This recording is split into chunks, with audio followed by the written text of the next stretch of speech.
We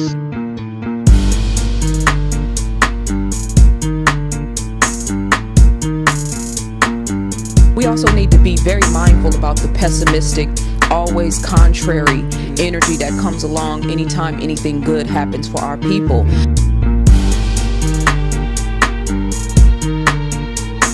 We are now seeing African culture as not just a homogenous culture, but of various communities that come together to fight for a common goal.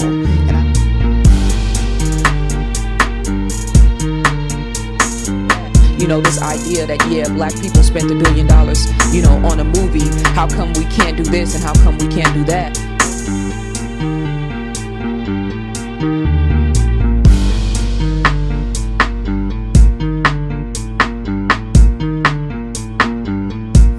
Once the light goes off in your mind and in your spirit, whether you're a plumber, whether you're a contractor, whether you're a preacher, whether you're a housewife, once that light goes off in your spirit, now you're tapped into the divine consciousness. Now you can move out into the planet and let's set this thing off.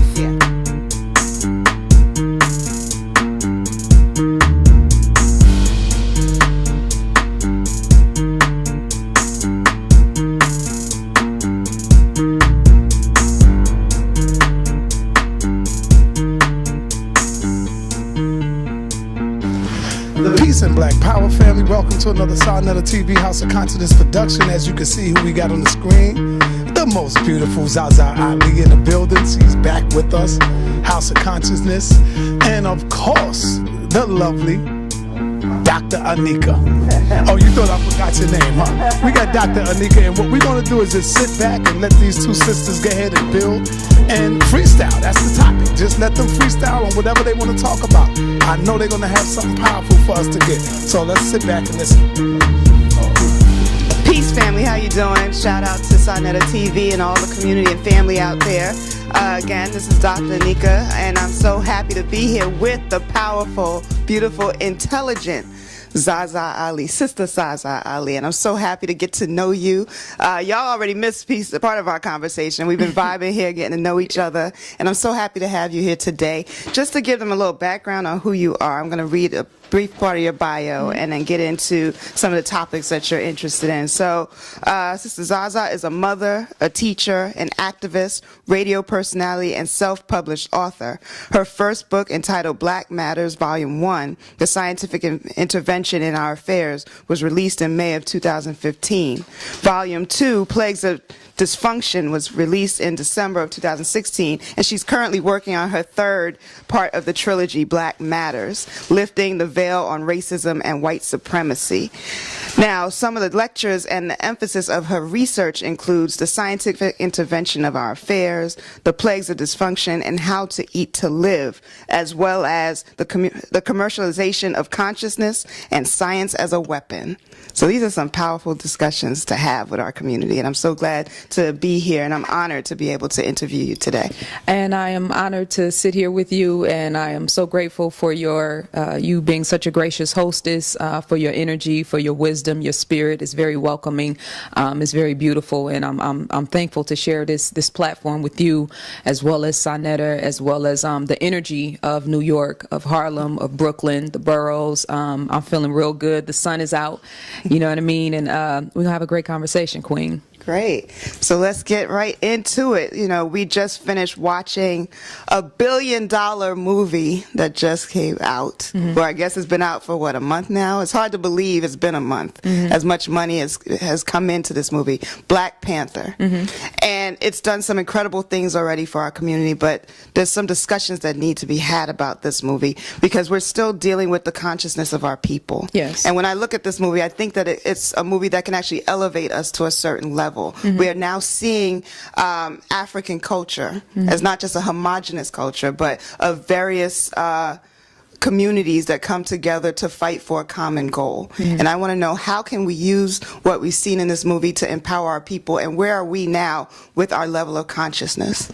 Well, you know, first of all, I thoroughly enjoyed the movie, especially as a student of African culture and African history. It was, you know, I'm the type of person that used to sit back and think about and imagine what Kemet was like and what the world was like at a time when our people were actually rulers. So for me, it was like seeing those, imaginary visions come to life on film. I think that now this rush of consciousness and this rush of attention on African culture, we definitely need to kind of hone in and take advantage of this. We also need to be very mindful about the pessimistic, always contrary energy that comes along anytime anything good happens for our people. This idea that, Black people spent $1 billion, on a movie. How come we can't do this and how come we can't do that? Well, no. I bought a $16 ticket to go see a movie. We didn't write $1 billion check. We all went in and spent money and went and saw a visual display of beautiful Black African culture. So I think, we got to be careful about people who are always pessimistic, right? You see the energy, you like you asked me, was it just a movie? Anytime there's so much focal attention and energy honed in on anything in the culture, it's always bigger than just a movie. It's always bigger than just one event.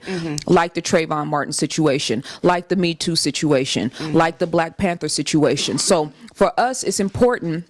We talk about energy and frequency and vibrations as vibrational beings, right? When we are in a situation of unity, of love, of gratitude, of embracing and loving African culture, we got to ride that wave. Yeah.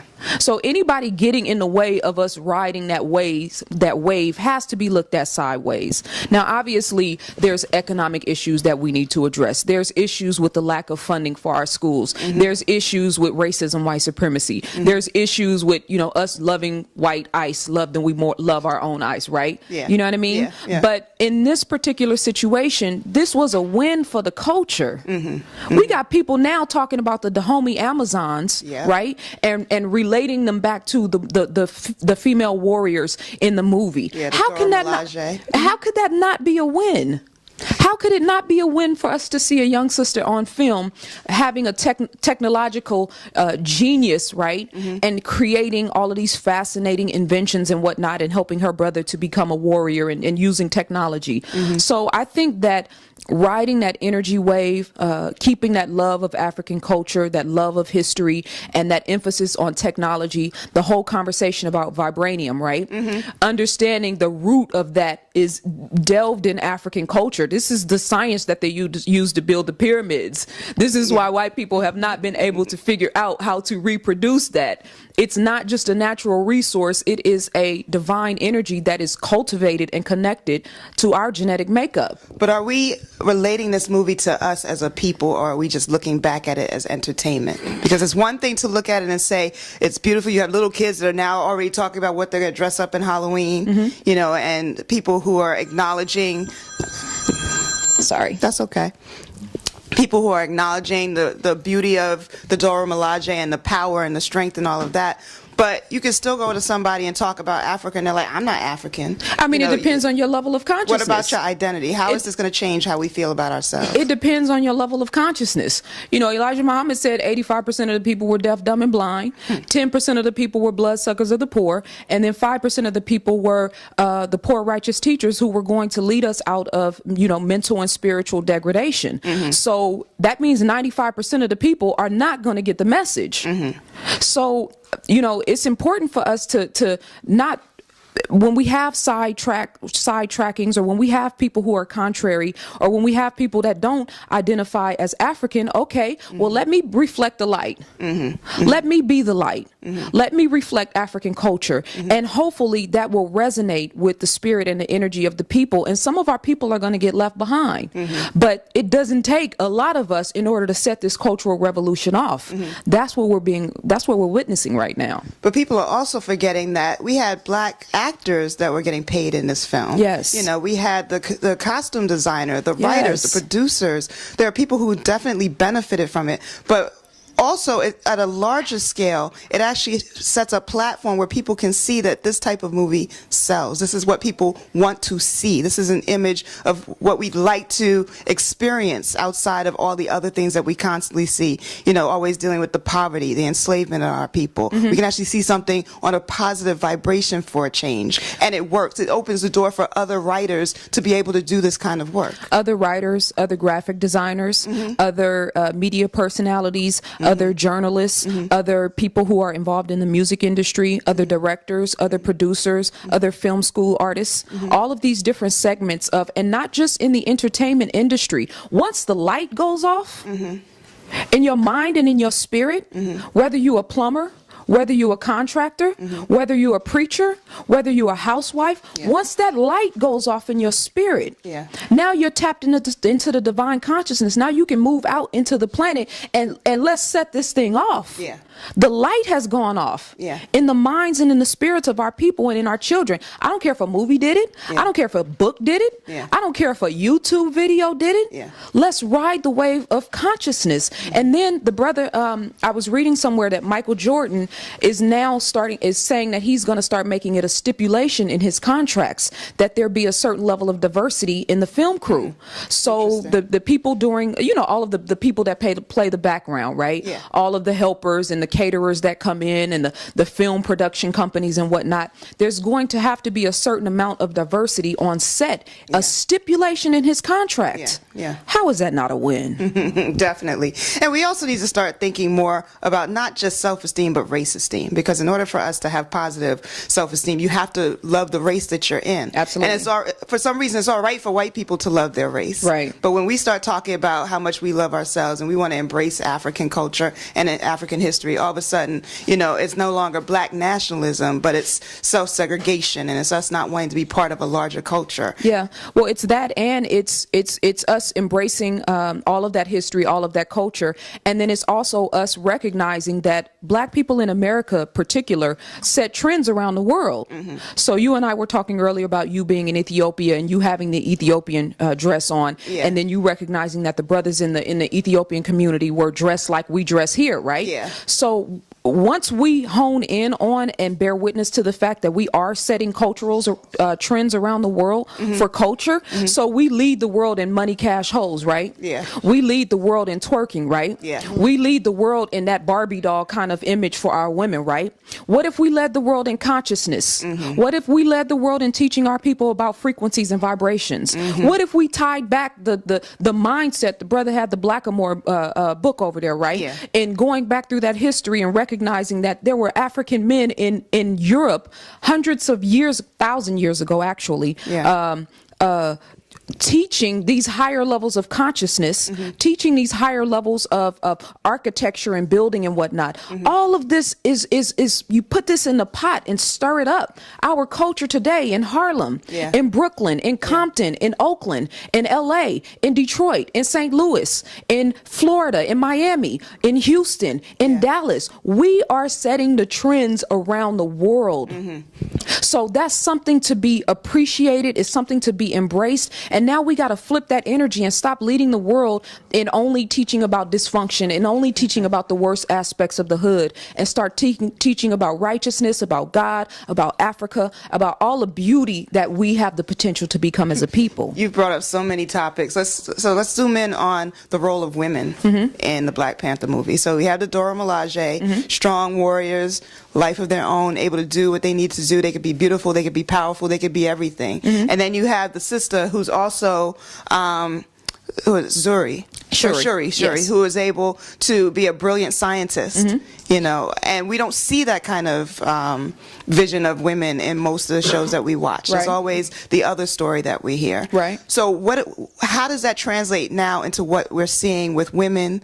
What message do we get from the movie about these women? And then we'll talk a little bit about the Me Too and how that's affected. Well, so we also had Angela. The mother. You have mother, to talk right? About the mother, the who matriarchal. trains her son to the point where she says to him, "Tell them who you are." Exactly. Or show them who you are, and he knows what to do. So we have the matriarchal, you know, strong motherly energy, being loving and nurturing at one point, and then being strong, and decisive and forceful in another point, right? Representing the balance. We also had Lupita's role. She was a revolutionary, right? She actually left her people to go out and fight for the greater good because she felt like her people weren't doing enough to go out into the broader world and help people who were actually suffering, right? Yeah. So we have all of these different representations of women, black women, and what we should be striving to become, right? Now she also saved the Nigerian girls. That is a reference to in the beginning of the movie. Yeah, exactly, right. And she was the one. He would. Who knows? Had he even stepped in and helped that situation if she wasn't involved in that, right?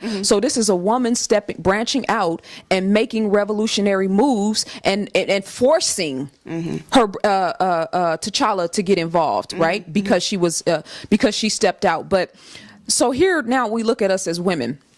What are we reflecting as a collective to the world? Because I know if Nicki Minaj is setting trends for how women dress and how women behave around the world, got young girls trying to look and act like Barbie dolls, right? Yeah. What does the Lupitas of the world and where are the Lupitas of the world in real time? Yeah. Not in the movies. Yeah. How many sisters do we have out here? And you ain't just got to be in front of the camera. Yeah. In the African center schools, in the communities working with the street soldiers, working with gangs, in the communities teaching young girls about self-esteem and about hygiene and about your body and consciousness. How many, where are the Lupitas among us in Harlem? Yeah. In around the country that are striving to raise the consciousness of our sisters, opposed to us just focusing in on a few sisters that have a lot of fame and popularity around the world, right? But are not really reflecting the type of light that resonated with us in the movie. Exactly. There were no Cardi B's in Wakanda. Now let's keep it real. And why not? Because the whole frequency was not a factor. Now I'm gonna say that, and I wanna back that up with recognizing that that sister is very talented as far as her rap lyrics, that I want the best for her, that I wish the best for her, that I think that she is a talent, and I think that there's a world of success coming to her, right? But we're talking about Wakanda. So I think that representation of womanhood, as far as the physical representation, not what she goes in the studio and does, but the physical representation of what's being shown to the world, there's no need for that in a society where women are being upheld and uplifted for their minds, for their technological advances, for their ability to speak to the heart and the higher self of man. Yeah. Right. So we were talking earlier when I say the whole frequency, Yeah. and this is not particular to Cardi B. I'm making a point about how black women are being resonated and looked at around the world. Yeah. We are way too far imbalanced when it comes to representation of our women and what we reflect to the world. Okay. The whole frequency is prevalent.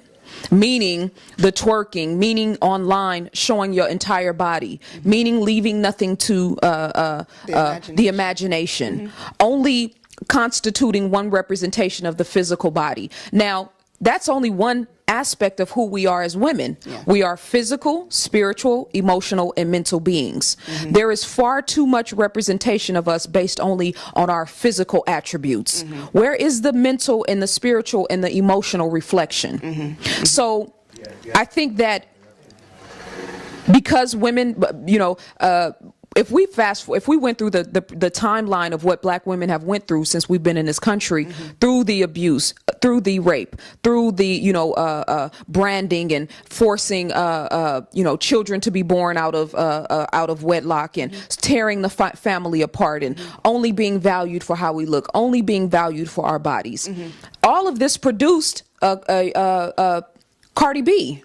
Yeah. I understand she's not from America, but I'm making a point about what the representation that we see of women. So all of these things collectively produce that type of energy. What is the collective energy that's going to produce a Shuri today? Yeah. Where is the the online and social media, on Instagram, in the African-centered schools, in the public schools, right? Because we know some of our best and our brightest come from the worst situations, from the cracks and crevices of the hood. Where is the reflection of womanhood to produce a Shuri of today? Now, we talked about this a little bit earlier, how some sisters will say, well, I had a rough time. Cardi B had a rough time. Absolutely. And she talks about her history and having to be a stripper and what that means to her, and how now she believes that there should be a higher level of respect for strippers, for sex workers.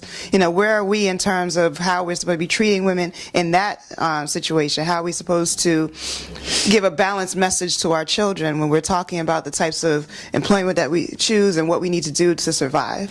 Well, you know, first let's recognize that there is we're on very far ends of the pendulum or the spectrum when we look at a Shuri versus a stripper, right? So our goal, me and you, is to produce Shuris, right? Okay. So in our communities, right, recognizing the struggle, recognizing the hardships of single motherhood, recognizing we come from conditions of poverty, recognizing that their sisters. I watched the Roxanne Shante movie the other day, right? Seeing this sister's struggle, what she went through, and the decisions that she had to make because she didn't have the type of support she was supposed to have from her family. She needed money, right? So we all make decisions when we're coming out of, you know, certain conditions in order to better our lives. Our brothers do the same thing every day when they take up, you know, pick up a sack and sell drugs or do armed robberies or whatever the case is, prostitution. All of these things are born out of negative conditions, right? So are we going to go to the root of the negative conditions, or are we going to make excuses for what we have to do in order to come up out of those situations, right? I want to go to the heart of the matter. I want our sisters, because we were talking earlier and I was talking about the strip club and the stripping industry being a segue into prostitution. So if we are going to connect the Me Too movement and talk about protecting strippers and talking about protecting women who are in those environments, then we have to acknowledge that this is a sex industry. You're appealing to a man's lower self in those industries, his lower nature, right? So yes, I don't condone, first of all, a woman's safety, a woman's well-being is first and foremost. Yes. There's no getting around that. Yeah. So when you start to, you know, pop off on YouTube and talk about how I'm you know what I mean, I'm not standing up for women, or I'm taking men's side, or whatever position you take on this, a woman's health and well-being is the first priority. Yes. With that being said, I know the power of us as women. Yes. I understand that the decisions that we make can either elevate a man to his highest self, yes, or can resonate with him on his lower frequency. Let's you know talk what I mean? about frequency. Let's talk about the vibration. That's important. That was a discussion we had earlier, because I remember saying to you, you know, I can't stand to see these brothers walking around with their pants sagging off their behinds. And all it would take is for women to say, I'm not going to walk out in the street with you looking like that. And I'm sure that would change. And that's at a small level. But brothers look to us to some extent to guide the directions that they're going in. Yeah. But women don't even understand the power that they have when they're dealing with brothers, and just in terms of our relationships as a whole. So if you could talk about that a little bit. Because a lot of our relationship is geared is centered only around the physical. We as women our power base is our intuition. Our power base is our emotions.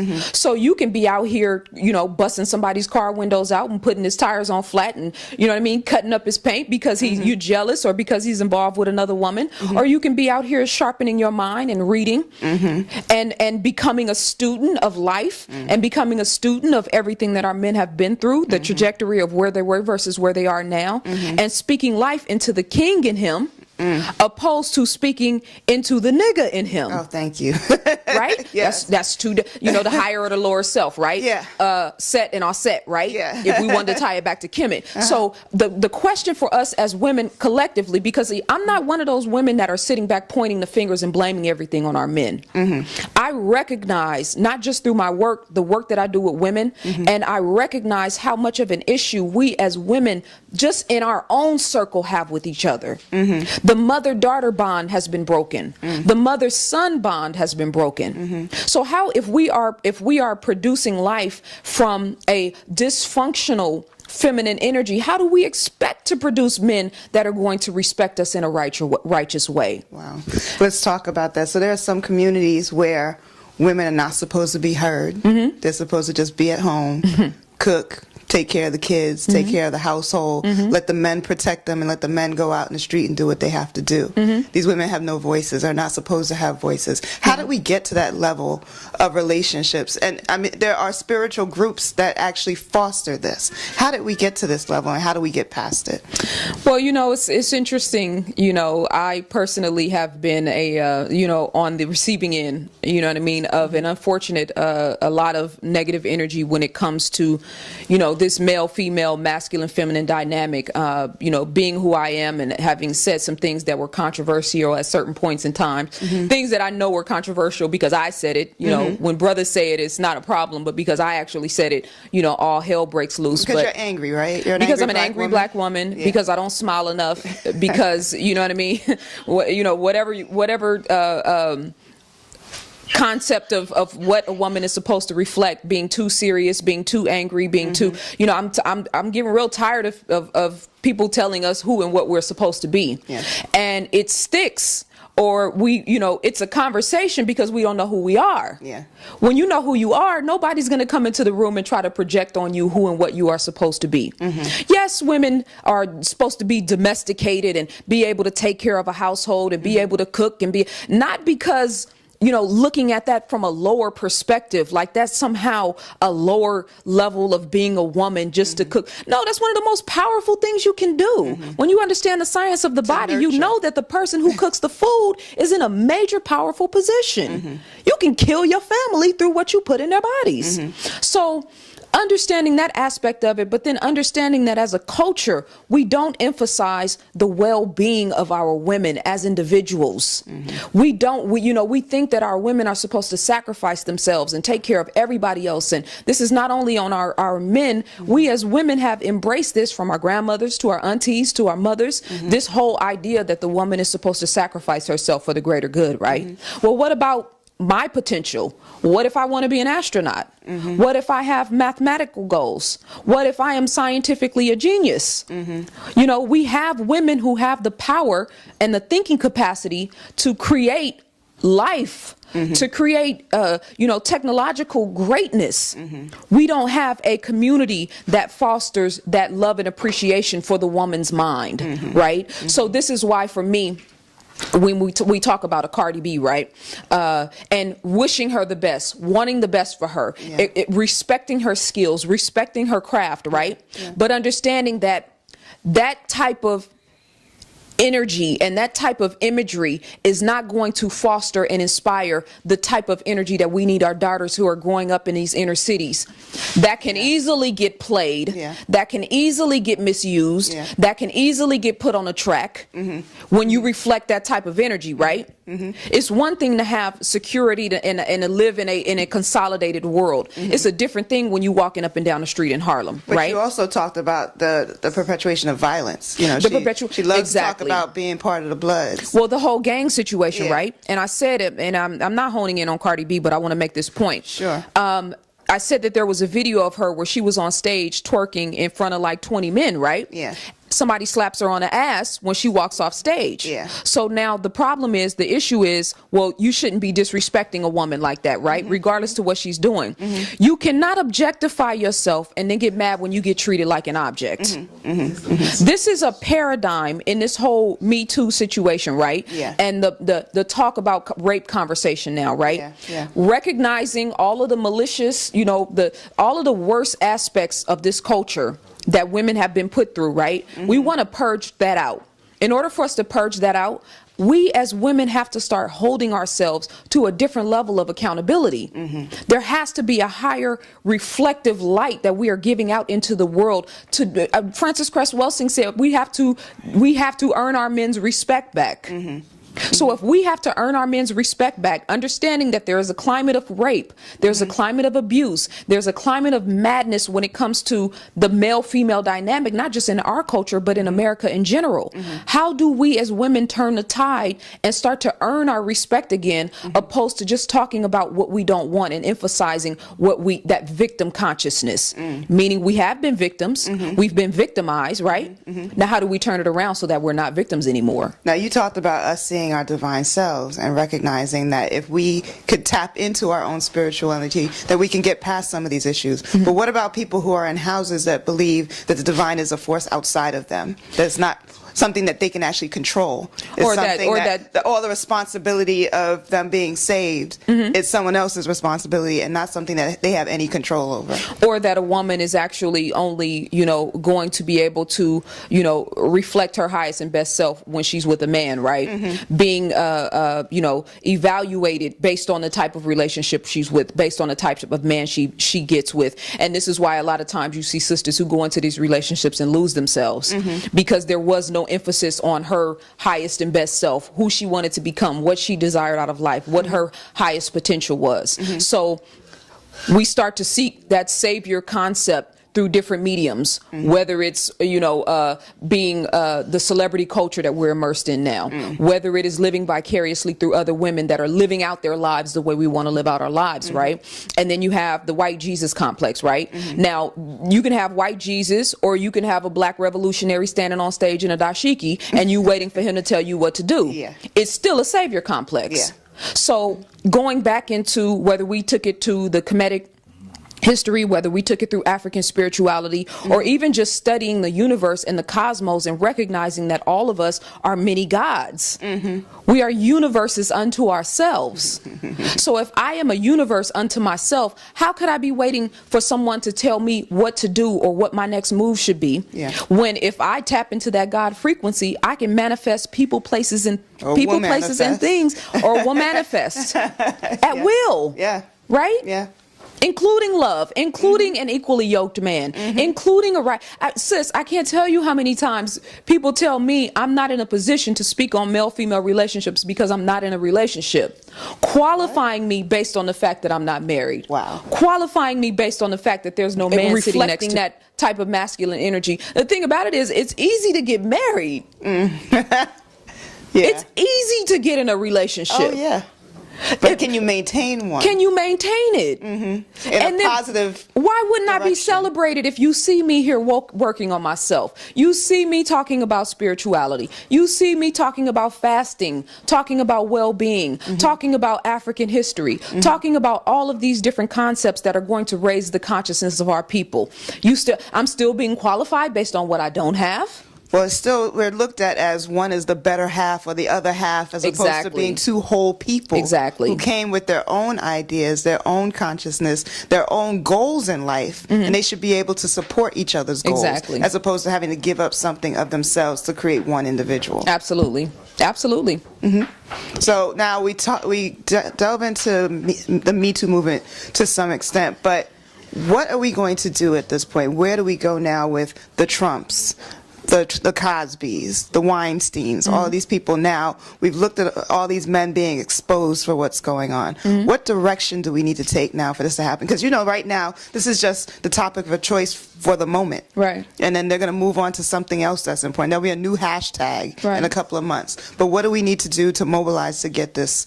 Well, I think something that I've said continuously: we as women have to be careful that we are not honing in on this trending topic, right? And coming together and trading war stories without any emphasis on healing.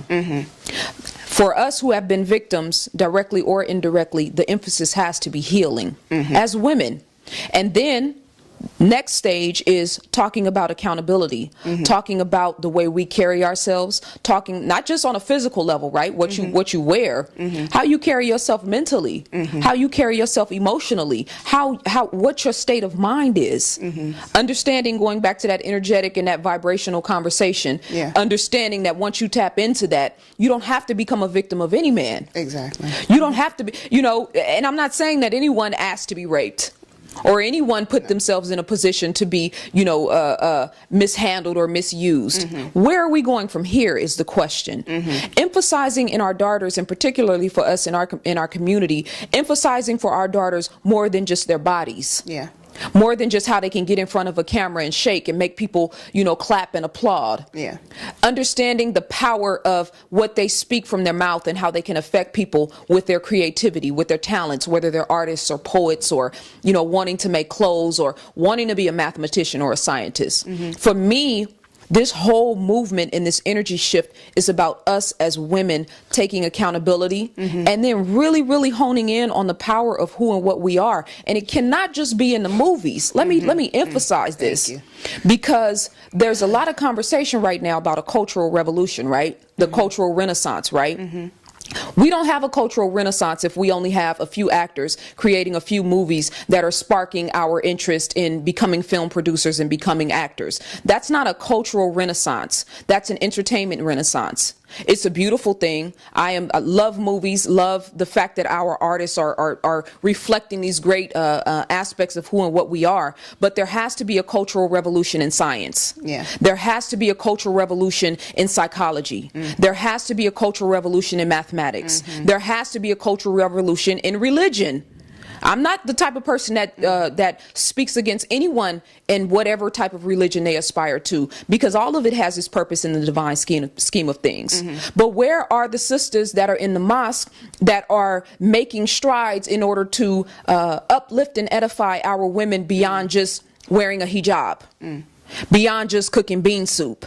You know what I'm saying? And the Nation of Islam has been very good at cultivating a higher sense of self when it comes to black women. Yeah. But this has to be a cultural shift in all of us. Now, where are we going to get that from? Because it's not going to be done in the schools. Me and you. Yeah. That's why we're here. Because you can't expect the schools to do it. No, that's why we're here right now. And I don't mean to cut you off, Sure, sis, no, that's but fine. it is very important that we can't have sisters just sitting back and looking at me and you, just like we can't sit back and just look at Lupita.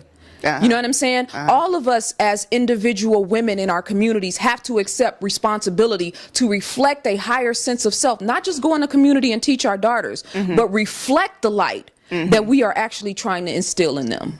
Now, you brought up Lupita a couple of times, and it's something I would been burning to talk about with her. Did you see her interview? You might not, I'm not sure if you saw it with Trevor Noah. Who's Lupita? Lupita Nyong'o. From Black Panther. From Black Panther. That's she played the love interest of Black Panther. Right. So I think I did, but I'm not sure. So she gets into the discussion of hair. Yeah. Because part of the movie, we dealt with the issue that all the women had natural hair. Right. And there's even the funny part where Okoye is wearing this wig, and she's disgusted by she had her hair cut off. Yeah, and she's like, I can't stand this. And she flings it at the European when she was in battle. Right. What is your take on women who say, why do we talk about hair and why do we talk about image and why is that so important? Well, you know, I talked about this in my book, Plagues of Dysfunction, talking about hair, but talking about a hair from a scientific and a spiritual perspective, right? Understanding that your natural hair and your follicles are the first physical aspect of your body that the sun has connection with, right? So the sun penetrating the scalp and the scalp and that energy penetrating the pineal gland, right? That aspect of it. I think for me, first of all, it's very important for us to recognize that there were times in our history and our culture where women wore wigs, right? Women wore of their own texture. Their own texture, true indeed. And even, you know, that dynamic of wearing another woman's hair and having it infused in your head, you know what I mean? What is that doing to you? What did that woman go through when her hair was being cut? Are you taking on that energy when you put that in your head, right? So, but just as a cultural revolution, seeing sisters rocking locks, seeing sisters rocking afros, you know, naturally appreciating yourself the way you are without the nips and the tucks, right? It's fine if you want to wear a perm. It's fine if you want to bleach your hair blonde. All of us have the right to express ourselves in whatever way we want to. The problem is when the majority wants to be everything but what they are naturally. When all the women, you know what I mean? None of us want to reflect. I live in Atlanta right now, right? And I was in a Wells Fargo bank one day, and I looked and I said, you know what? This is the first time I've ever been in a bank where everybody in the bank had natural hair. From the afro to the braids to the brothers with the everybody had natural hair. And I was like, this is beautiful. And I pointed it out, and everybody kind of looked around, and I was like, this is a moment. Was this before the movie or after the movie? This was, I think it was before. Right before. But you know, so the beauty in it is not that we can't appreciate brothers and sisters who change or alter their hair, but that we appreciate ourselves as we naturally are. The way that the Creator created us. Exactly. That's right. Okay, so I'm going to switch over now and talk about Black Lives Matter. So another brother in his home, in his backyard, gets shot. How do we deal with this? I mean, we can march all day long. We can scream and shout. 22 years old. He has a phone in his hand, and the police claim that he stretched his hand out with the phone as if he was going to shoot them. Each cop shot 10 times apiece. Yes. Right. Now, this isn't some brother running out in the street. You know, this isn't a brother now selling cigarettes. This isn't a brother outside fighting with somebody. This is someone in their home. Okay, don't even know what's happening, and they get shot in their own backyard. What needs to happen at this point? Good question. So let's deal with the spiritual and the physical, right? Because I'm always on the spiritual, but let's deal with the physical first. For our brothers who and sisters, whether they are coming out of the armed forces, whether they have experience with martial arts, right? You got the Nation of Islam, the FOI, all of these different aspects of any sort of military mindset, right? And military understanding have to start setting up stations in our communities to not only train our people physically, to train our people in how to use weapons, to train our people how to defend themselves, but also to talk about energy and discipline and, you know what I mean? Understanding the power of yourself, understanding how to navigate in a white world, not just as a victim of racism, white supremacy, but as a non-victim of racism, white supremacy. Understand, there are certain ones among us that they can't touch. Right? Okay, so how do you get to that stage? That's number one. And then understanding that in our communities, we have to have a semblance of our divine connection to the Creator, right? So when the Sandy Hook shooting happened, and my son, everybody was all fearful and talking about, talk to your children and teach them how to, you know, they may become this, this may happen. I said, no. I told my son, if the building around him collapses, not a hair on his head is going to be harmed. Teaching our children how to move out in this society as gods and goddesses and not victims of racism, white supremacy, as a mindset. Now, that's the physical aspect, right? Creating military stations in our communities, our brothers going out and talking to our young brothers about how to properly deal with and interact with police, how to, you know, defend themselves, how to interact with racism, white supremacy, right? And then the spiritual aspect of this, which is what, even before you get into the spiritual aspect, no matter how much we tell our children how to interact with the police, it doesn't even matter. Well, because see, you can be polite, you can call them sir all day long, you can hold your hands up in the air, it doesn't matter. They're going to shoot us. It does matter. What do we do? So what do we have to do? What do we have to say? And this is getting into the spiritual. See, we talked about this earlier, right? So I know you know where I'm going with this. And I know you're interviewing me, so you're provoking me. I got you, sis. As a people, right? And if I asked everybody in this room, I'm sure all of our answers would be very similar. As a people, if we went from 0 to 100 on a scale, right, and asked ourselves, what percentage of our focus as a people collectively in America is negative? 90%. 90% of our emphasis, the things that we talk about, the things that we focus on, the things we respond to, 90% of it is negative. So when you understand how the universe works, if you are reflecting 90% negativity, then what is the universe going to send back? What you put out there is what you get, 90% negative, right? We deal in science and mathematics. So this approaching this from this perspective, from that mindset, there's always going to be collateral damage. Taking nothing away from the brother in Sacramento, taking nothing away from the Eric Garners and the Mike Browns and the Oscar Grants and the Trayvon Martins of the world. I love all those brothers. I've used my platform to talk about racism, white supremacy. But again, if we're reflecting 90% negativity, the universe is sending us back 90% negativity. There's always going to be collateral damage. So taking it into the spiritual conversation, right? Understanding that how we speak and the language that we use is moving people, places, and things around. So you just said it doesn't matter, right? But I know you understand that it does matter, because I know you understand that our language and what we speak out into the universe is going to come back to us. Our state of mind matters.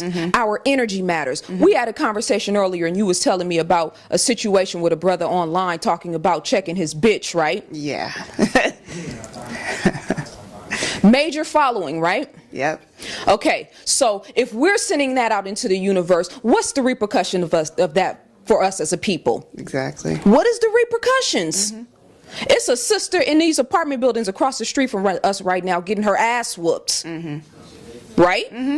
What's the repercussion of that? But in this brother's video, he claims that when someone called the police for them to deal with the domestic situation, the police came in the household and asked, whose home is this? Who's in charge? And when the brother said, I got this, I'm in charge, he's like, okay, you handle your business, and walked out, as if that's the way things are supposed to be handled. It's acceptable. So you know, and I could hear the chattering right now as far as, yeah, but what does this have to do with the brother who got killed in Sacramento? You know what I mean?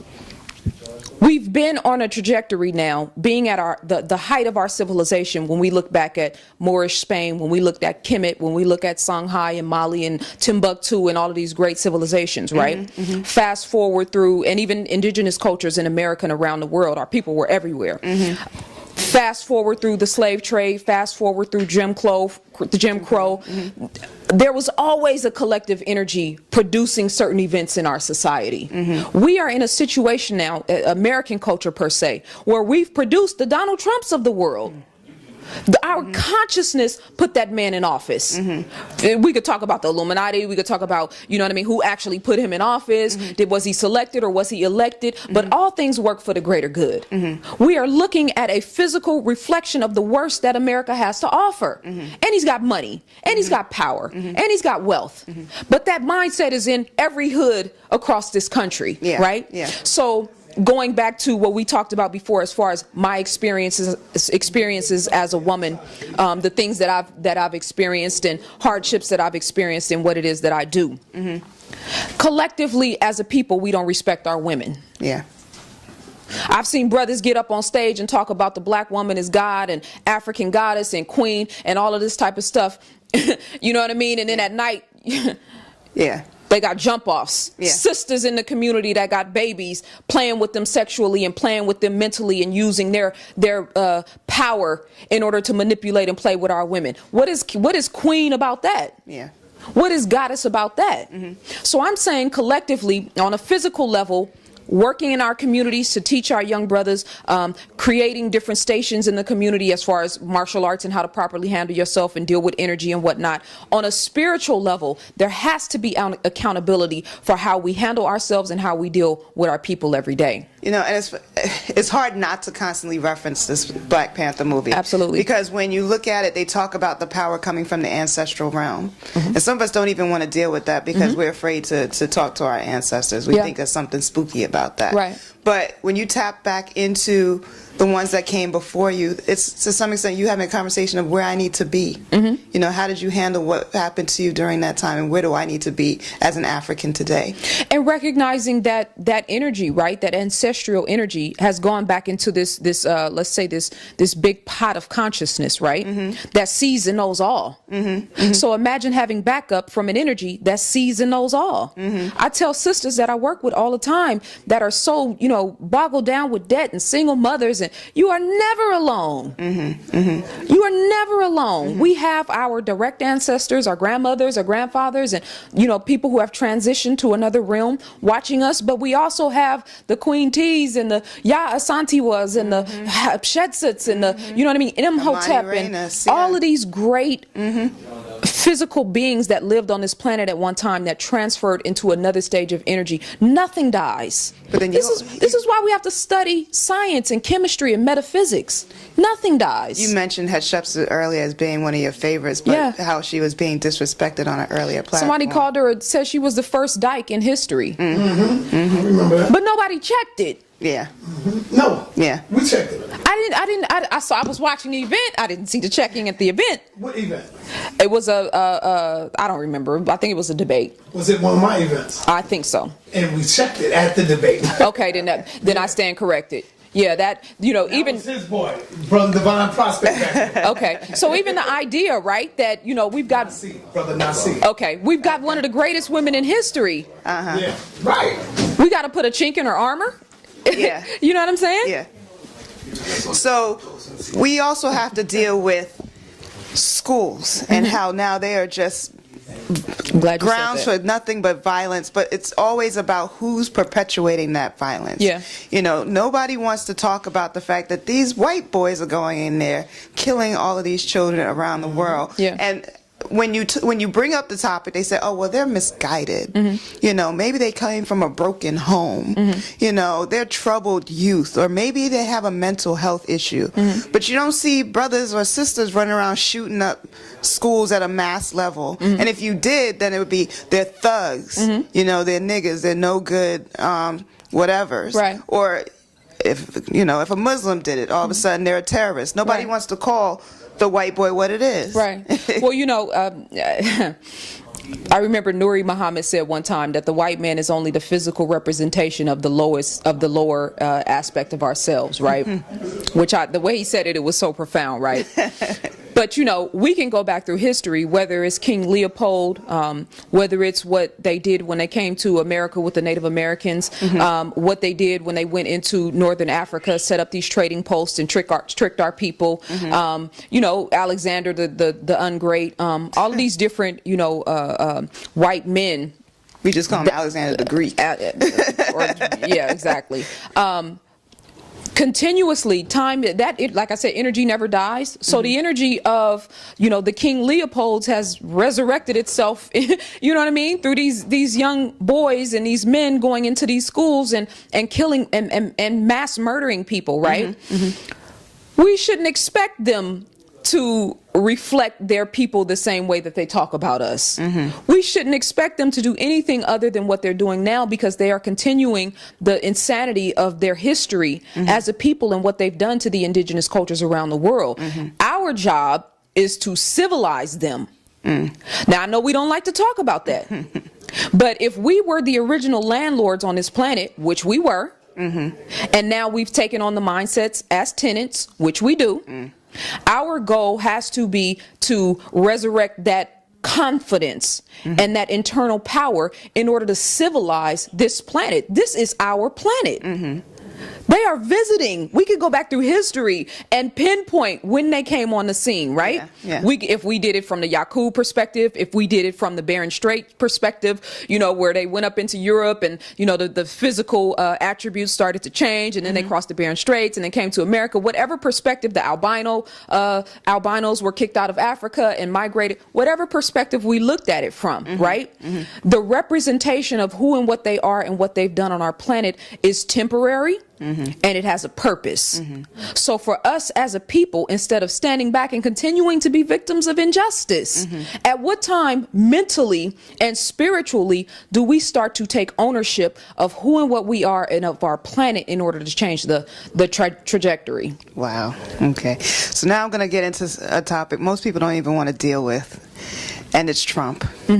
Okay, we're in an age now where we have a tyrant who's running this country, has decided we're already as a people dealing with economic struggle. And, you know, he's just announced that he wants to cut college funding.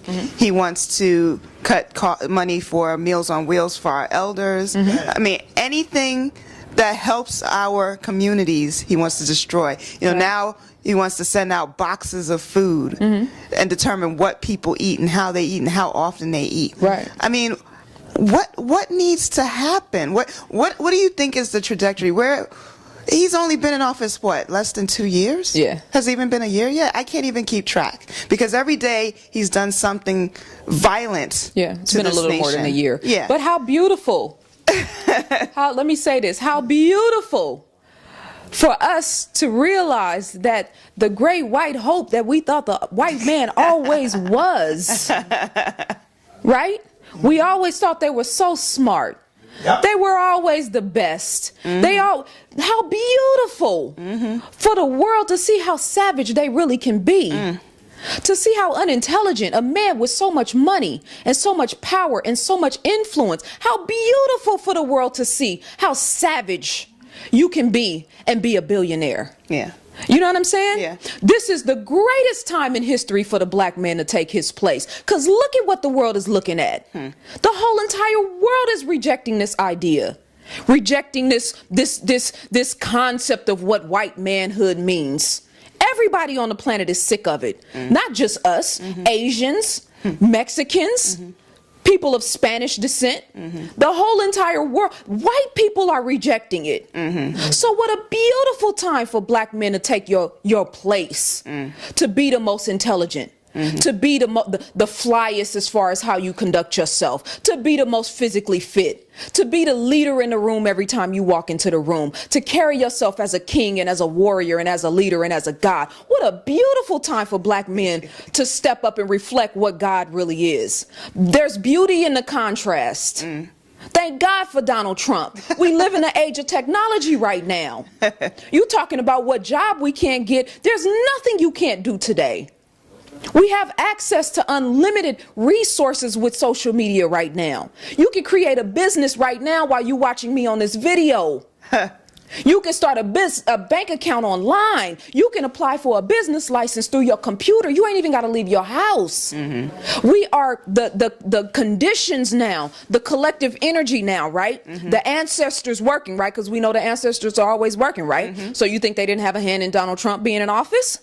It's a wake-up call. It's a wake-up call, creating the conditions for us to become our best and our highest because selves. We fell asleep when Obama got into office. And we believed that we were in a post-racial society and that it was kumbaya. Absolutely. And everything was wonderful because we had something to look up to. So that's one aspect of the Obama legacy, right? Perfectly stated. We could talk about him sending drones in Africa. We could talk about the Gaddafi situation.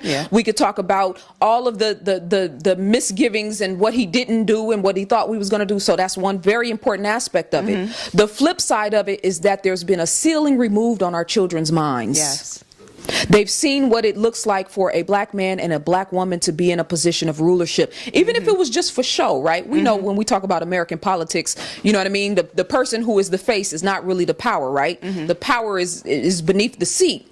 But on a physical level, just like the same thing with Black Panther, there's been a ceiling removed from the minds of our children now.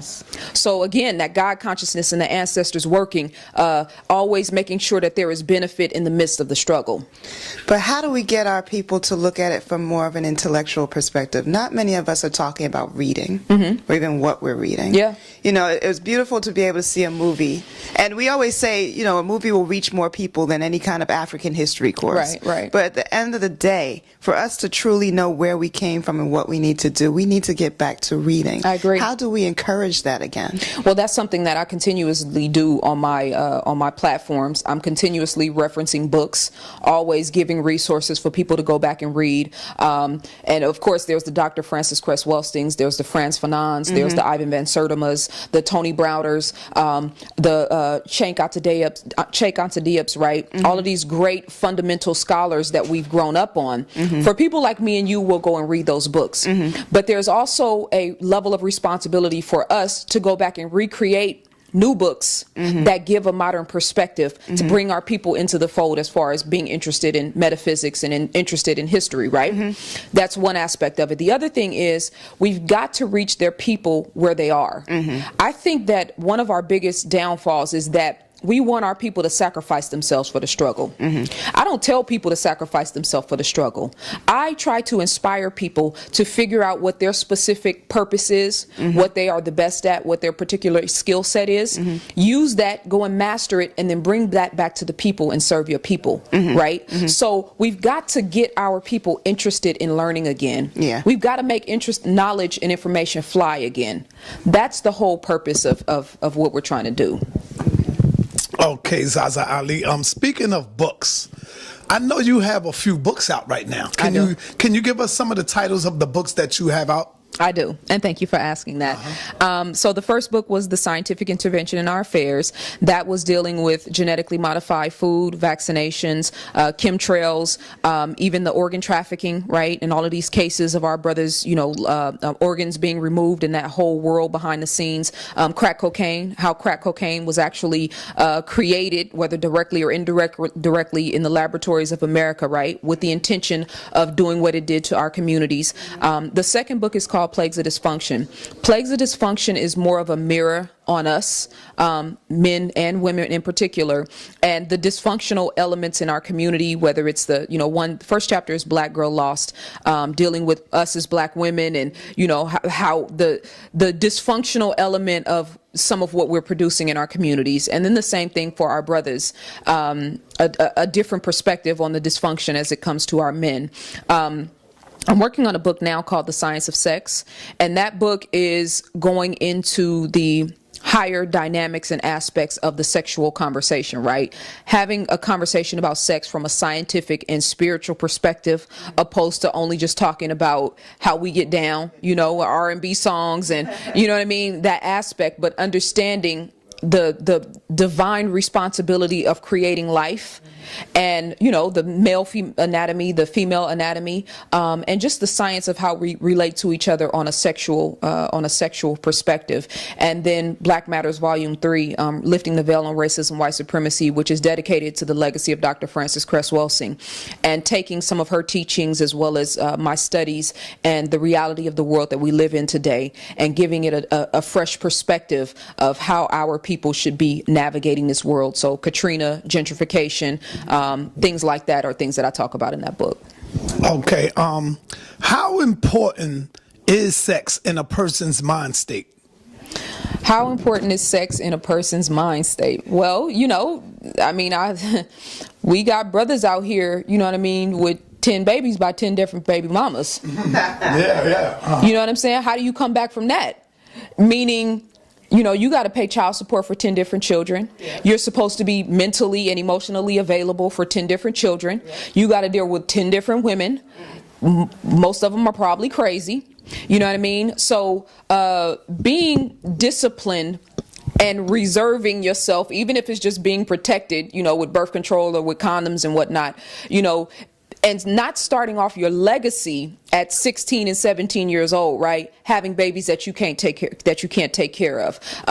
The whole baby mama drama, right? Being careful about sleeping with a woman before you know her crazy. You know what I mean? Before you've met her family, before you know her family dynamic. The whole porn industry, you know what I'm saying? This billion-dollar industry right now that is manipulating the consciousness of men and women, but particularly men, all over the world. You sitting down on YouTube watching a video about, watching SaNeter's channel, and then in your news feed on the side, you see a soft porn video, you know what I mean? Two white women hugging on each other, and now you done got diverted from the real issue.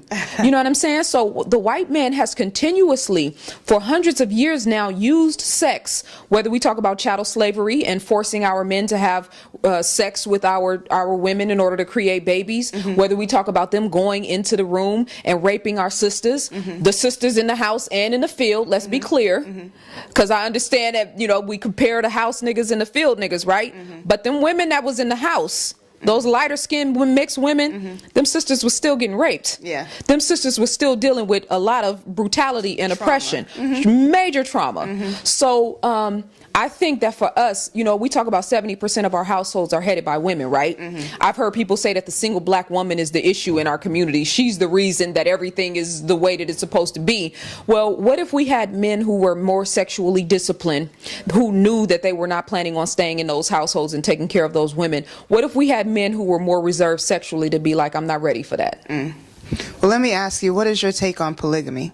Because there's still this belief that there's not enough men out there for us. So we all need to be collective and have larger families to be able to support each other. Some people think of it as a business strategy. What is your take on that? Well, I'm never one to impose on anyone what I think is best for them. That's number one. I think that every woman has the right and every man has the right to choose their own particular lifestyle, to choose what is best for them, whether they tied it back to Africa or whether it's an economic movement or whether it's a political movement. I think we all have the right to choose what's in our best interest. With that being said, I've heard this conversation that if Black women don't submit to polygamy, they're not really ready to, to move the agenda forward and progress our people. And this goes back to what we talked about this idea that women are not able to make decisions for what's in their best interest. So, you know, we are supposed to be the sacrifice, right, in order to heal all the wrongs that have happened to us in the past 1,000 years. I mean, what kind of mindset culturally is that for us as a people to tell our sisters that we have to neglect ourselves, right, for the greater good? But I just said before, I am a universe unto myself. You know what I'm saying? So I have the right, if I want one man, or if I want to be in a polygamous situation, I have the right to choose that for myself. Now let's keep it real 1 second here. What? No, that's how I like it. Yeah. What is the benefit of me being in a relationship, in a polygamous relationship, where I am miserable, where I am not being fulfilled, where I do not feel properly loved, where my soul is crying out for a monogamous relationship, but I have submitted myself to a relationship that is contrary to my well-being? What good am I going to do for the greater good of the people? Opposed to me finding a man that is equally yoked with me, that is my best friend, my life partner, that lifts me up to my highest sense of consciousness, where I can go out and take over the world in whatever capacity that I choose to take over the world. We got to stop trying to impose on one another what is best for the greater good. What's best for the greater good is for me to do what's in my own self-interest while dedicating myself to the people, while being of service to the people. We like to go back and point to the great African queens of, you know what I mean, of the old, right? But then we somehow want to create this new subjective woman that we can tell her who and what she's supposed to be. No, my sisters didn't jump off slave ships for you in 2018 to turn around and tell me who and what I'm supposed to do to work for the greater good. That's just not how this works. Here we go. How important is a woman's orgasm? Because we know that sometimes, most of the times, like when a lot of sisters don't come into their orgasm, sometimes that can ruin their whole mood, for months. It can linger on for a while. Right. You know, nagging and aggravating, not only for women, but for brothers too. So how important is a woman in orgasm?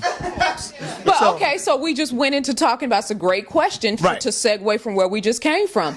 Because we're talking about a culture that teaches women that they are not supposed to look out for themselves, that they are not supposed to expect to be physically stimulated, that they are not supposed to expect to have an orgasm when they have sex, right? The end all be all is the man climaxing, right? The higher aspect of this is that the orgasm between a man and a woman is a replica of what happened when the universe was set into being. They call it the Big Bang Theory, right? Now, of course, we know from an African perspective it happened a little bit different, but it still happened, right? Consciousness manifesting itself into the material world. Consciousness, the union between a man and a woman, manifesting itself through the physical world when we have a child, when a life is produced, right? So if that in being in harmony and in sync on a physical level produces, you know, they say if we look back at some of the Eastern cultures, right, they say that the orgasm, the physical orgasm, is the highest state of being, right? Sex between a man and a woman, but their goal is to have a pre-orgasmic feeling all the time. They call that enlightenment. That's when you've reached the highest sense of self, when you can feel like that, whether you're having sex or whether you're not having sex, right? So if this is the highest state of enlightenment on a spiritual level, how could a woman deny herself that on a physical level? How can she not understand that being in harmony spiritually and mentally and physically with a man is one of the highest states of being in the universe? It can also spark creativity. It can spark everything. You know what I'm saying? So, you know, for a woman to never have been able to experience that means that she hasn't realized one of the best aspects of living, you know what I mean, that we have access to as women. Okay. What are you looking for in today's black man, or in today's black men? What is the most important thing you are looking for in a man? God. Okay. And when I say God, I'm not talking about no, you know what I mean, no Bible quotes or no Quran quotes or no, even though all of that is important in us trying to decipher where we are in history and all that type of stuff. I'm talking about reflecting light everywhere you go, raising the consciousness everywhere you go, being of sound mind, not being a follower and your homeboys trying to you know what I mean, leading you off the path and taking care of your children and taking care of your mother and your grandmother and teaching the men in your cipher and accepting responsibility for your mistakes and being a student of life, reading, being knowledgeable, being able to stand up as a man and look anybody in the eye square. White man, black man, or anything, being able to conduct yourself energetically as a ruler at all times. That goes from the 15-year-old on the block to the 50-year-old brother working in a corporate environment. So if the black man don't have God in his life, you saying the black man always has God in his life. Well, you got some people that don't believe in There's no such, they don't have to believe. Okay. You don't have to believe. We are all products of this manifestation of spiritual energy. None of us is exempt. We look at it too linearly. We look at it as too literal. We're like, God has to be this man floating on a cloud somewhere. Right. We're talking about energy and energy transference. Absolutely. And the fact that the vibration is always going. Absolutely. You know, and that the way you treat yourself is how you'll treat someone else. Well, absolutely. Well said, sis. So on a physical level, understanding that as a man, let's take God out of the equation, the concept of God, right? You walking around in the hood and you mad and disgruntled because you got fired from your job, or you mad because your father wasn't in your life, or because your mother abused you, or because your homeboys betrayed you, right? You're on a certain level of frequency, meaning that 9 times out of 10, you're going to attract the same type of energy that is making you sick, opposed to, and we see brothers all the time that got creative personalities, that are always optimistic no matter what the odds are, that have, positive mindsets, and that always try to bring the best out of other people, and good things happen for them out of nowhere. You know what I'm saying? Yeah. That's that God frequency. Yeah. But even when you at your worst, you get pulled over by the police, and you think they about to take you behind the in the alley and beat you up. Then all of a sudden a miracle comes out of nowhere. Yeah. You know what I'm saying? Yeah. And something happens to where they can't touch you, or it's a lot of different levels and layers of this. But you don't have to believe in and recognize God to understand that the sun is going to come up and go down every day. You ain't got nothing to do with that energy, but you need that sun. Let's talk about diet and the role in that, and how that impacts how much energy you take in, what kind of energy you give out. Well, diet is extremely important, and I'm glad you asked that, because it's hard to it's like people talking about revolution, right? But can't get up a flight of stairs. You know what I'm saying? I'm being facetious, but I'm being real. No, you're not. You know what I mean? Understanding the chemical imbalance that a lot of our people are suffering from eating Popeyes, from eating Ho-Hos and Dorito hot chips, and you know what I mean? Flaming hot Cheetos. Yeah, grape soda, and all of this stuff with all of these dyes in it that is affecting our. They have this whole industry now, advertising industry, right? That's rooted in psychology.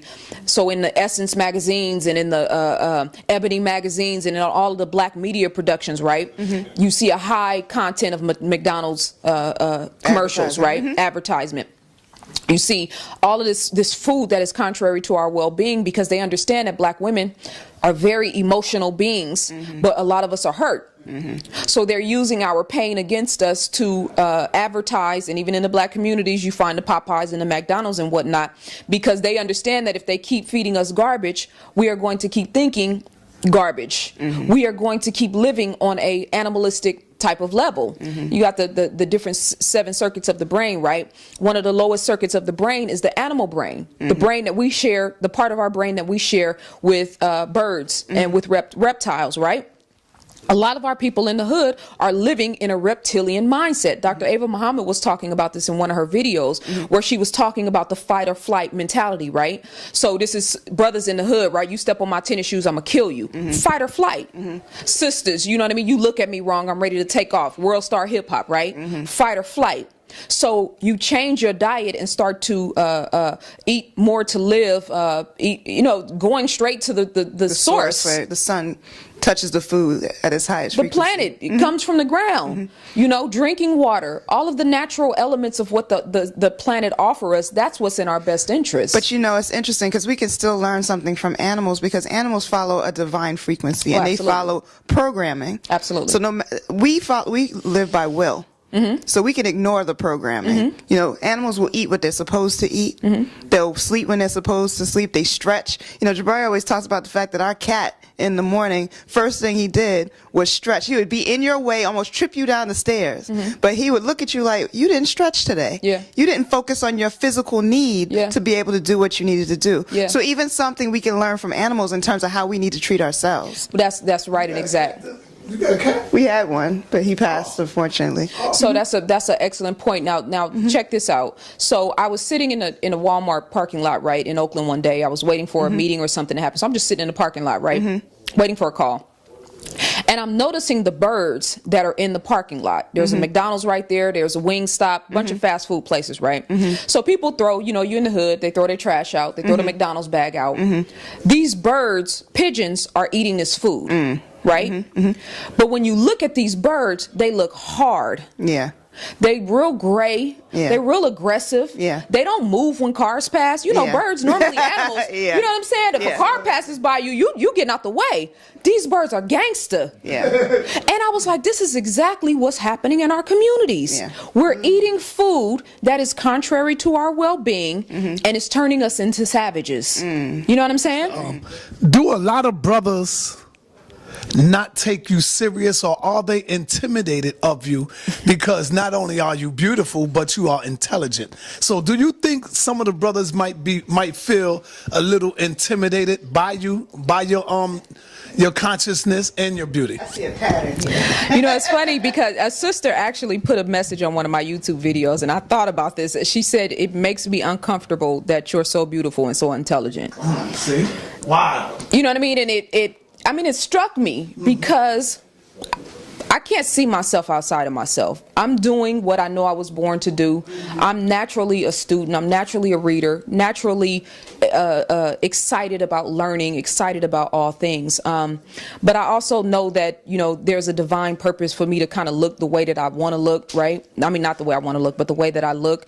I had an elder sister tell me one time that there's this weird energy when brothers watch you because they don't know if they want to bleep you, right? Or if they want to actually, you know what I mean, take in the information that you're, and so it's contradictory because they feel like they can't do both, right? This is important for us, and even with sisters, you know, we place so much emphasis on looks that a lot of times we tend to devalue one another based on the best part of what we have to offer. So for me, I used to shy away from my looks. I always said, you know, from like 8 years old, I don't want to be known for how I look. I want to be known for my mind, right? And as I've gotten into, I would say right around my mid-30s, I started to gain more confidence in my looks because it was like, okay, let me use this to draw people in and use it for whatever it's worth. But when it all boils down to it, enlightenment is the goal. Consciousness is the goal. You know what I'm saying? So it's this weird dynamic. Yes, to answer your question, I think that my looks does make people maybe reject. People expect you to be stupid when you look a certain type of way. You know what I'm saying? So for everybody out there who thinks that it's such an advantage for the way that I look, there may be advantages, but it's a disadvantage to always, you know, for people to expect you to be dumb just based on the way you look. So for me, you know, the mental energy, being sharp, being intelligent is my number one advantage, and that's what I'm always trying to reflect. What I will say, though, is that I'm noticing that sisters are looking for people to give them confidence in being who they are. Absolutely. You know, I'm able to go to my job dressed as an African woman. I don't have to worry about somebody saying anything negative to me.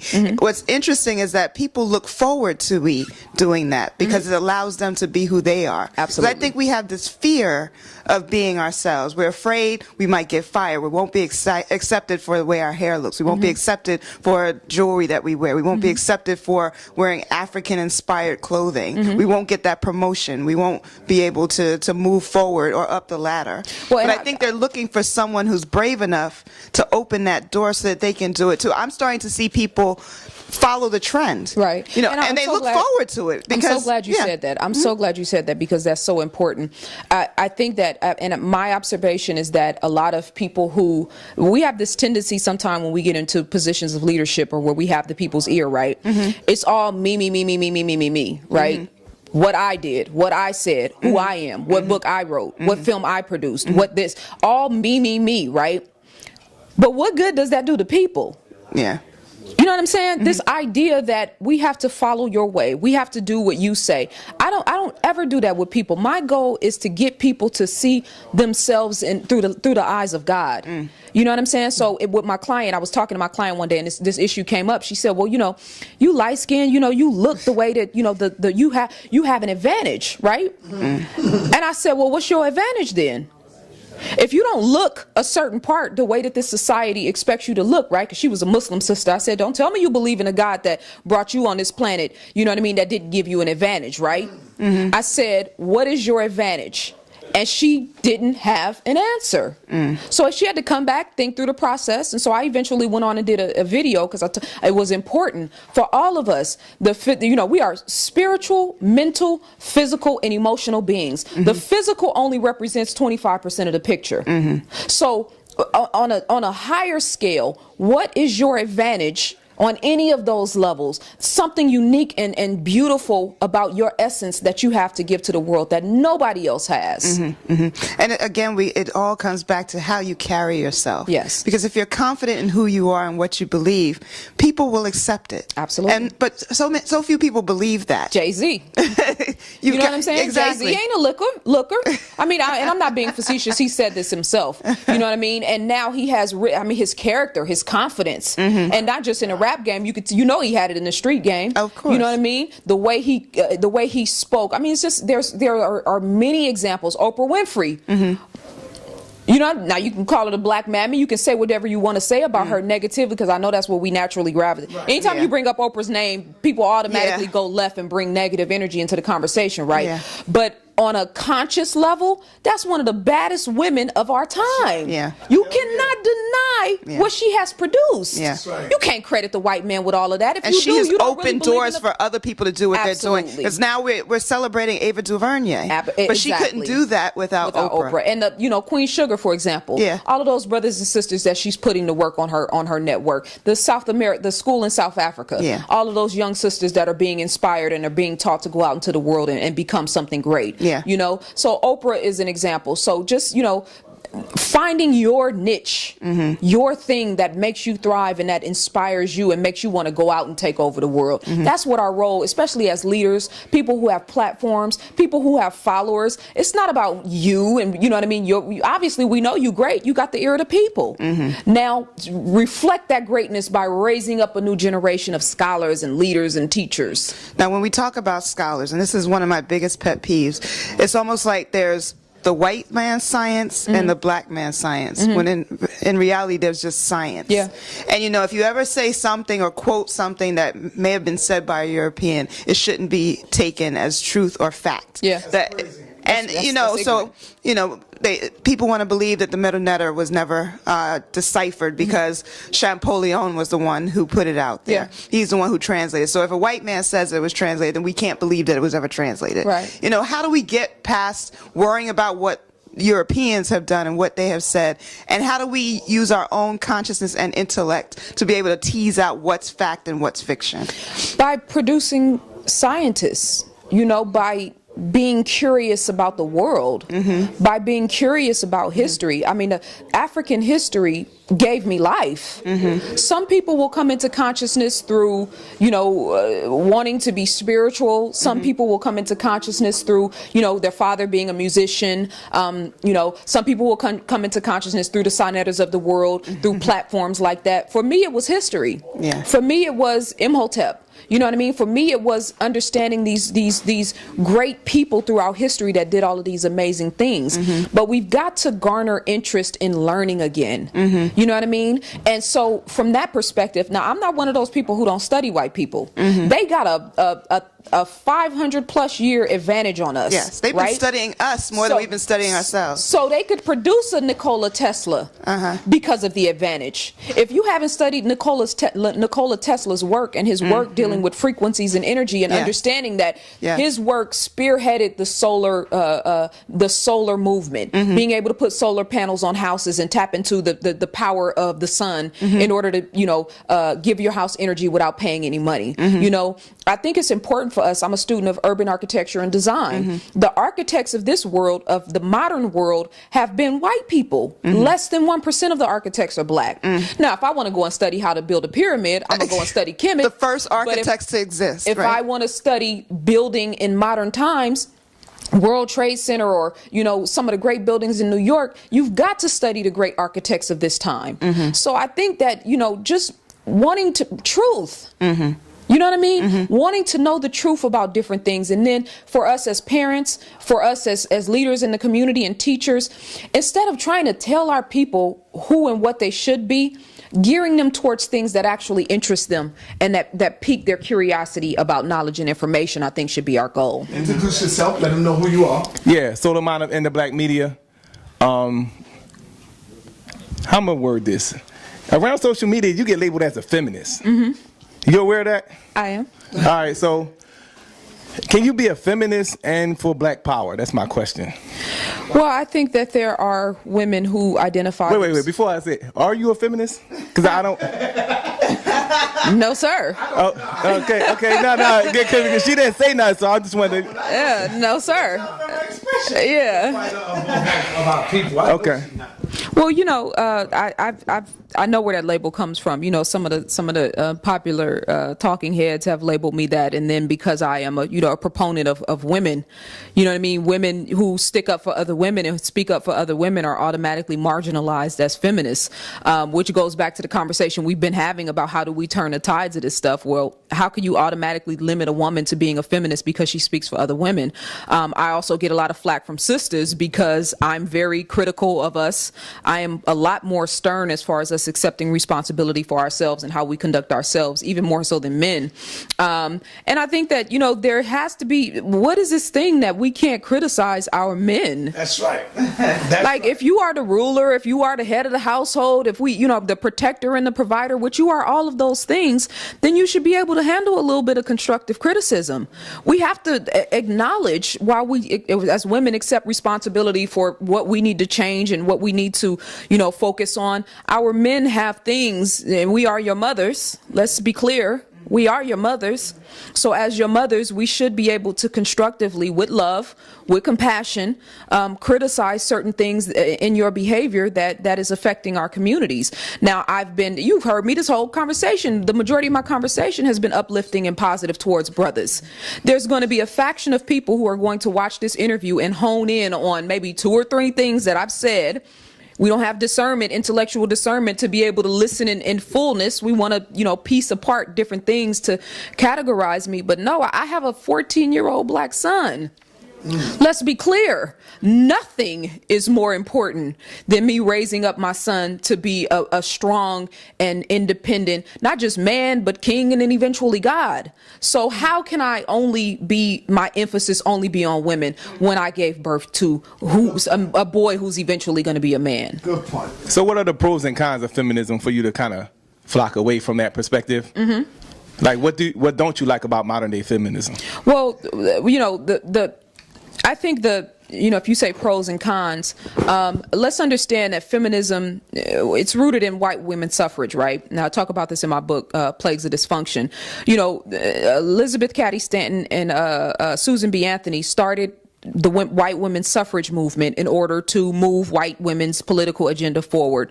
Through that, once they started to realize that it would be to their benefit to bring other nationalities into the fold to strengthen their numbers, that's when, the conversation about abolitionism and bringing black women in came to be. Fast forward to today.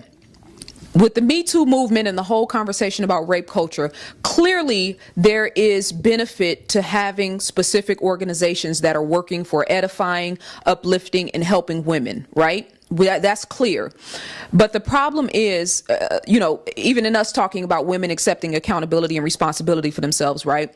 I don't see enough energy and conversation in feminism talking about women accepting responsibility for the mistakes that we've made, the whole broken bond of mother-daughter relationships, right? I have talking about narcissist mothers and how they are, manipulating and mishandling their children. Does the feminist movement talk about that? Talking about, Planned Parenthoods in black communities and the number of statistics of abortions. So you want to spearhead Planned Parenthood when we're talking about a woman's rights, but we don't want to talk about the fact that hundreds of thousands of black babies are being aborted in our communities every single year. Nobody talks about that. So I think that while there is a righteous intention of doing things specifically to benefit women, as women, if we want to change the trajectory of the rape culture and the Me Too movement, there has to be the same amount of energy and emphasis in healing and uplifting and edifying our men. Otherwise, we're wasting our time. All right, this is my last question, right? You was talking about, the Me Too movement and the rape culture, and should it be some type of thing addressed about how women dress in Western society? Like, should that be is that an issue? Absolutely. Zaza talk about that all the time. You don't even know Zaza. No, but it's okay. It's all good. I'm asking questions for a reason, though. You know what I'm saying? And it's a great question. And I said earlier in the interview, we as women can't objectify ourselves and then get mad when we get treated like objects. Mm-hmm. You know what I mean? So this is going to the point of, you appealing to a man's lower nature, right? I'm going to show you my ass. I'm going to show you all my goodies, right? I'm going to show you everything, but don't touch. Right. I'm going to give it all. I'm going to spread it eagle in an Instagram post, right? But I want respect. That's right. You know what I'm saying? This hypocrisy. And I don't tell women how to dress. You dress how you want to dress. Do what you want to do. But be aware that there are consequences for your behavior and how you carry yourself. That's right. We don't live in this African Mecca where men respect women and value women for their bodies and value them because they are divine beings. We don't live in that. We don't live in Wakanda, people. We live in America. America has produced some greatness, but America has produced a lot of savagery. So prepare for the greatness as much as you prepare for the savagery, and be very mindful about how you carry yourself as a woman. If you're in a sexual industry, you are appealing to the lower nature of a man, right? If he's not a healthy, emotionally intelligent man, he's probably going to be crazy. Mm-hmm. What do you do with that? All right, I have a question for you, Dr. Anika. Okay. Dr. Anika, and you just recently took your DNA test from Ancestry.com. Yes. And I found out through the hubby, I'm snitching on him, that you was a little disappointed when your results came back. Yeah. Because you was expecting to be a part of another nation or a part of another tribe or something like that, whatever they call it. So can you talk to us about that? No, part you can get into the what you was talking about. Part of my disappointment was that, well, first of all, AfricanAncestry.com is a European-owned company, yes. So there's only so much. Yeah. So it's only so much you can expect when you get your results back. And the way they describe the results, they show you the migration of people and as far back that they can trace. Mm-hmm. So when I got my results, the way it was explained was that I believe 32% Nigerian, and then there's a couple of percentages of Cote d'Ivoire, Benin, Mali, all West African, and then maybe like 13% European, including Scandinavia and some other random European countries. My concern was that it seemed like the information was coming from the migration of people from North Carolina based on the enslavement trade. So they couldn't tell me anything about who I was prior to enslavement. So that was my disappointment, because I don't just want to know how I got here through enslavement. I already know that story. But I want to know who my people were before that. So fine, if my people were Nigerian prior to that, that's wonderful. But I get the sense that anyone who does the Ancestry.com test and says that they're anywhere from the South, they're all going to be traced back to enslavement, and most that's likely. It. Yeah. So I plan on doing AfricanAncestry.com to see if I get any more information. And keep in mind, I only did my maternal side. I haven't done my paternal side because most of the men in my family have passed on. I don't have anyone from an X chromosome that I could be able to get DNA from to trace that. So if I can find a male family member who's still alive where I can get that side of the story, then I would feel more whole. So one, I have half the story, and then it's also only tracing me back to enslavement, and I want to see something more than that. Well, you know, and that's it's interesting because, you know, the Lucy, right? 3 million year old sister that we you know tie back to all of our being the original ancestor. That's European science. Ain't no such thing as European science. But you know what I'm saying. But you know what I'm saying. I know, right? Right? If we didn't find it, then it ain't true, right? That's their theory based on findings their archaeologists actually found in Africa, right? So, and this is a great point that I want to make, going back to, you know, us being more interested in learning. And Dr. Frances Cress Welsing was one of the greatest scholars of our time, right? Yes. What was so powerful about her was that she went and looked at the theory of Mendel, right, talking about dominant and recessive genes. This sister was a scientist, right?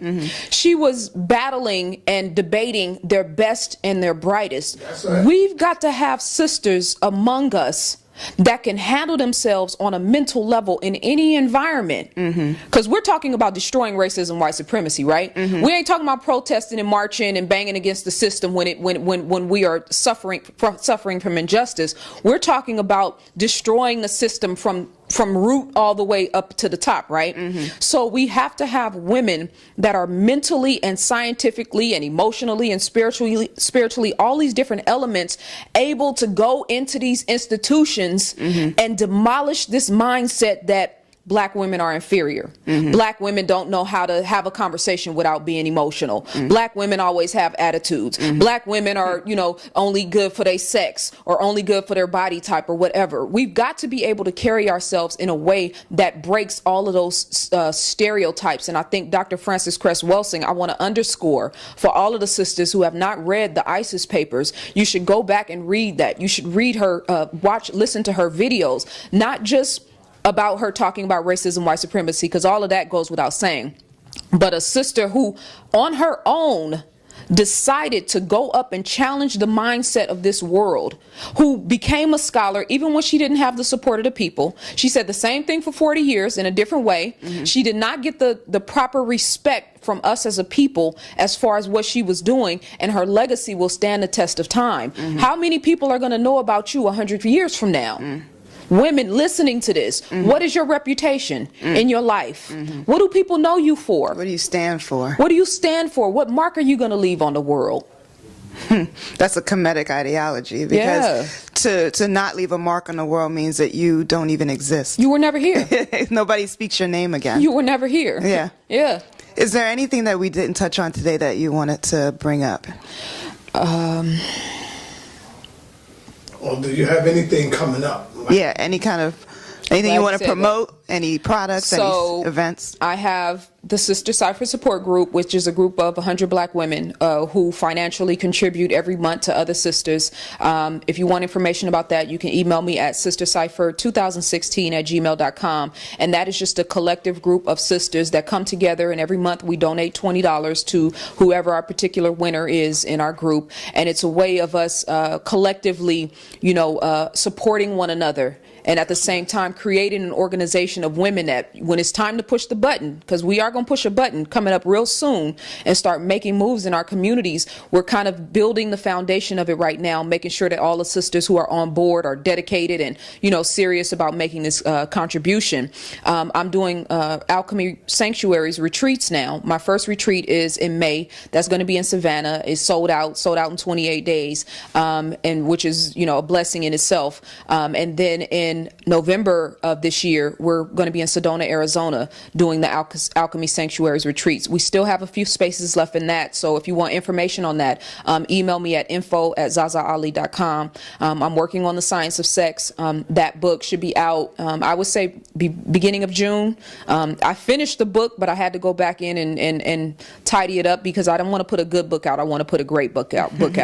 So that, of course, my internet teachings, going to be doing some stuff in the community community in Atlanta this summer with young people, and just, focusing on raising the consciousness. I'll be starting a radio show pretty soon. Just a lot of stuff going on. So make sure you check out my website, zazaali.com, and you can get information on everything that I'm doing. SaNeter, I love you, brother. And you know that we have, a lot of you guys, especially I know your audience has seen me go through a lot.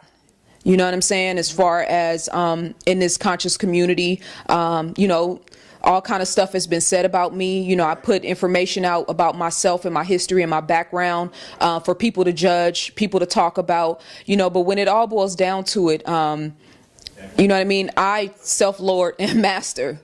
You know what I'm saying? I want to say that clearly. I am the master of my fate. You know what I'm saying? And I went from, had 10,000 followers on Facebook. I started doing radio. People started to know me from traveling around the country, and sisters started to look to me for information and advice. Brothers started to look to me like, oh my God, I want a woman like you, or can you help me with my mother, or can you help me with my woman, or help me with my daughter? Yeah. All of that. The energy don't lie. Yeah. You know what I'm saying? So people can say a lot of things about me, but trust and believe that the energy don't lie. And I know that the ancestors are working with me and working through me. Me and SaNeter have kind of had some difficulties at one time. I know he came on his show and spoke about me, and he called me personally, and we had a conversation. And we have to. I did that. You called me?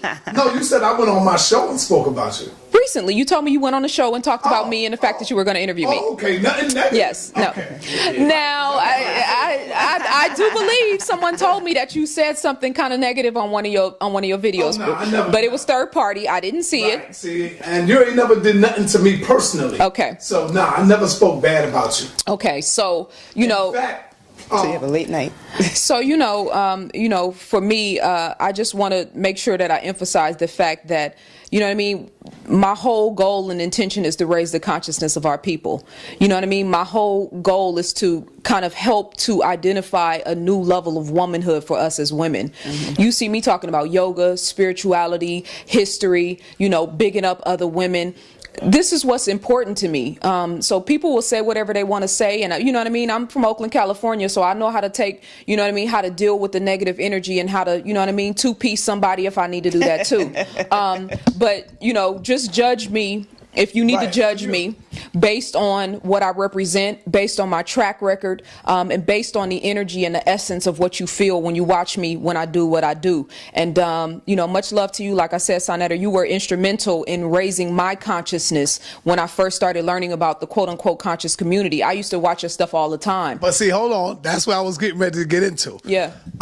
I've known you before all of them, before everybody, and you know me too.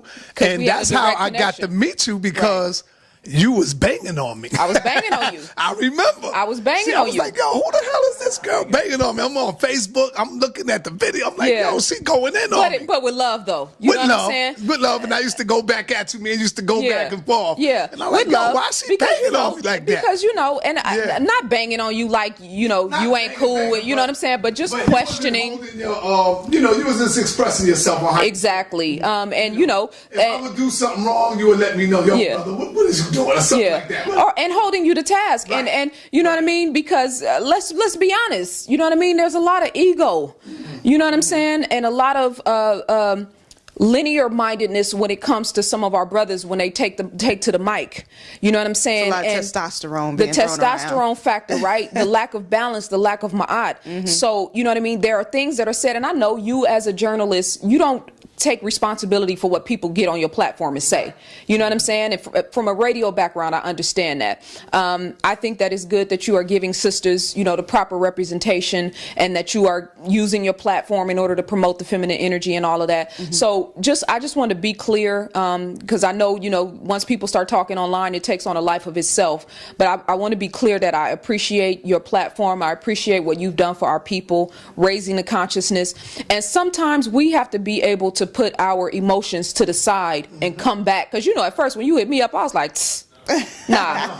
You know what I'm saying? Why we I all was running away from SaNeter? He been trying to get me to interview you for a long time. Yeah, but just people in general, he wanted me to interview. I was like, nah, I'm good. You know what I mean? Because focusing on my energy, you know what I mean, being in a certain type of space. But when it all boils down to it, I respect your platform. You got the ear of the people. You know what I mean? And I always say the energy don't lie. The energy don't lie. There's no way that after you doing what you've done that you could have amassed this type of following and have people, you know what I mean, you log on and 2,000 people right there listening. That's power. You know what I'm saying? So recognizing that, appreciating you and accepting your apology, embracing, you know, the best of who you are in spite of the differences that we've had. This is something that brothers and sisters have to learn how to do. The male-female relationship is not just who you share your bed with.